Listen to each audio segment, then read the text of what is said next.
बार बार पूछते हैं महाराज जी, मनुष्य को शाकाहार रहना चाहिए या मांसाहार भी करना चाहिए।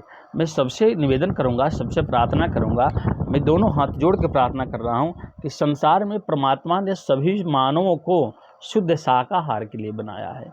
हम कोई भी व्यक्ति गलत भोजन लेते हैं तो ये भगवान को सही नहीं लगता है और अपने आप को भी सही नहीं लगता है। इस शरीर के अंदर ईश्वर बैठे हैं और ईश्वर कहाँ रहते हैं? शुद्धता और पवित्रता वाली जगह पर। हाँ, और भी पश्चिमी देशों में या भारत के और भी जगहों पर बहुत समुदाय के लोग मांस मछली खाते हैं, लेकिन नहीं खाना चाहिए। समाज, राष्ट्र, विश्व के सभी व्यक्तियों से मैं कहना चाहूँगा कि जो भी संसार में होठ से पानी पीने वाले हैं वो सब शाकाहारी हैं, और जो भी जीभ से पानी पीने वाले हैं सब मांसाहारी हैं।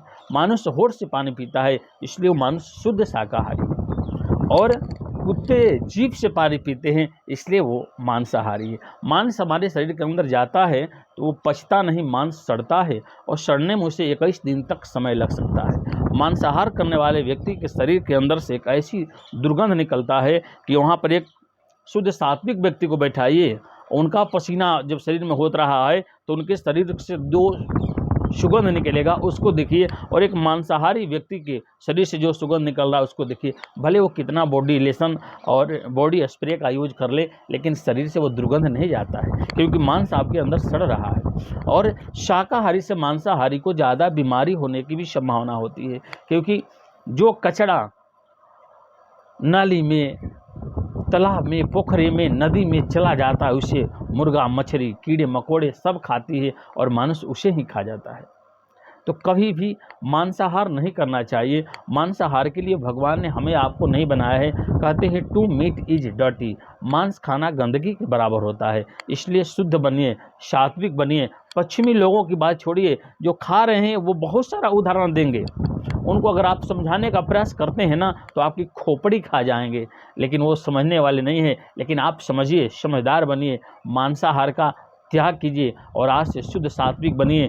ईश्वर के चरणों में संकल्प लीजिए कि आज से पहले मैं जो भी कुछ कर रहा था उसको छोड़ दिया और आज से मैं सात्विक भावना से भगवान के चरणों में रहूँगा। अपने परिवार को बचाइए, मांसाहार से दूर हो जाइए और आपकी बुद्धि तीव्र होगी। आपके अंदर एक ऐसी फुर्ती होगी, स्मरण शक्ति तेज होगा, मस्तिष्क चंद्रमा के जैसा ललाट चमकने लगेगा, सूर्य के जैसी आपकी आभा हो जाएगी। कब? जब आप शुद्ध सात्विक भोजन कीजिएगा तब। इसलिए कभी भी मांसाहार मत खाइए, क्योंकि सात्विक व्यक्ति को क्रोध भी बहुत कम आता है शुद्ध शाकाहारी को, और तमोगुणी व्यक्ति मतलब जो तामसी भोजन करते हैं उन्हें क्रोध बहुत अधिक आता है। इसलिए सबसे पहला आहार को शुद्ध करना चाहिए और आहार शुद्ध ही साधना की नींव है। मैं दोनों हाथों जोड़कर आपसे प्रार्थना कर रहा हूँ कि आज के बाद आप एक संकल्प लीजिए कि मैं मांसाहार का त्याग कर रहा हूँ, और फिर देखिए जीवन का आनंद कितना सुंदर हो जाता है, कितना मंगलमय हो जाता है। नारायण, मैं ब्रजकिशोर चंद्र शास्त्री। किसी भी तरह की कोई जानकारी मुझसे प्राप्त करना चाहते हैं